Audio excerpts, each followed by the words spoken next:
evening, everyone. It's been 3 days. We started on Monday, and today we've come to the end of the budget review session with His Excellency. His Excellency presided over it, had Her Excellency the Deputy Governor in attendance, Secretary to the State Government, Head of the Civil Service, the Executive Assistant and Chief Delivery Advisor to the Governor, Honorable Commissioners, Permanent Secretaries, Heads of extra-ministerial departments, and every other person who needed to be there in attendance. And every ministry and agency, even committees, had to make presentations as to the estimates of their capital and reserve budgets. And those estimates were deliberated openly.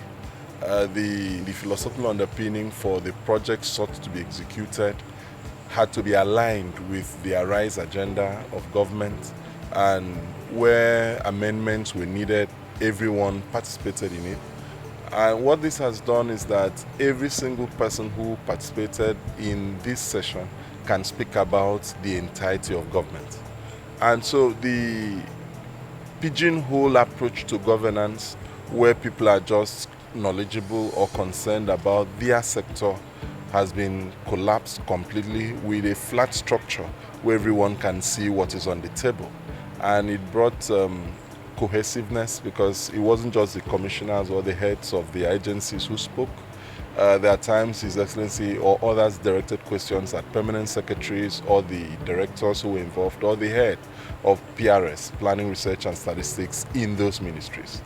At the end of it, we have a workable estimate which would now be reworked by the Department of the Budget Office. And so a more realistic budget, a more doable budget for government will come up, which would now be submitted again to the Executive Council for approval before being presented to the House of Assembly by His Excellency the Governor. He has reiterated that this is done in pursuit of excellent project delivery, which must tell on the fortunes of our people.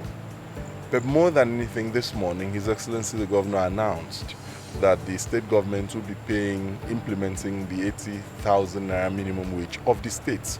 Recall that the federal government had announced its own, and the state has gone above that to say that in Akwa Ibom State, the governor has announced that in Akwa Ibom State, 80,000 will be the minimum wage.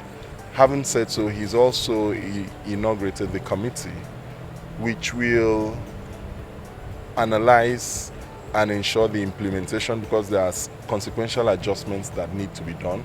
And that committee has a month, headed by the head of civil service, has a month within which to submit their report. That committee has members of government, members of the labor unions, and members of the Joint Service Negotiating Committee. Those are some of the things we discussed today, and we discussed in the past 3 days. And so here we are, wishing that, like they say, ceteris paribus, that this will help resharpen governance and make our people the better for it.